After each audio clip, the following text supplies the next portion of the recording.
শিক্ষা বিভাগৰ লগত জড়িত কেইটামান বিশেষ খবৰ শ্বেয়াৰ কৰিবলৈ লৈছোঁ। ৰাজ্যৰ শিক্ষামন্ত্ৰী ডক্টৰ অনুজ পেগু ডাঙৰীয়াই ৰাজ্যৰ ৭,৭৭৩ গৰাকী বিদ্যালয় শিক্ষকৰ সৈতে বাৰ্তালাপৰ পিছত তেওঁ কেইবাটাও গুৰুত্বপূৰ্ণ ঘোষণা কৰিছে। বিশেষকৈ মেট্ৰিকৰ পৰীক্ষাৰ ছিষ্টেম সলনি, বিদ্যালয় বহিৰ্ভূত শিক্ষাৰ্থীৰ সংখ্যা হ্ৰাস, স্মাৰ্ট ক্লাছৰুমৰ বৃদ্ধি আদি সন্দৰ্ভত তেওঁ বহুকেইটা গুৰুত্বপূৰ্ণ ঘোষণা কৰে।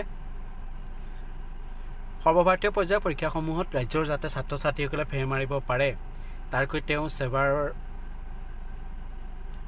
যিসমূহ প্ৰশ্ন কাকত সেইবোৰ CBSEৰ সমপৰ্যায়ৰ কৰিবলৈ তেওঁ আহ্বান জনোৱাৰ লগতে তেওঁ উল্লেখ কৰে যে অদূৰ ভৱিষ্যতে মেট্ৰিকত ডিভিজনৰ কোনো ব্যৱস্থা নাথাকিব, তাৰ পৰিৱৰ্তে থাকিব কেৱল উত্তীৰ্ণ অনুত্তীৰ্ণৰ ব্যৱস্থা।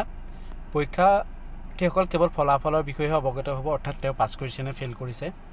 তদুপৰি ডিজিলকাৰত উপলব্ধ কৰা হ'ব শিক্ষাৰ্থীসকলৰ নম্বৰ, অৰ্থাৎ এজন শিক্ষাৰ্থীয়ে কোন বিষয়ত কি নম্বৰ পাইছে সেয়াটো ব্যক্তিগত বিষয় আৰু এই নম্বৰ ৰাজহুৱা কৰা নহয়।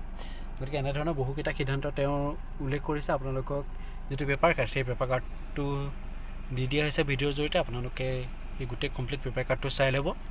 ধন্যবাদ।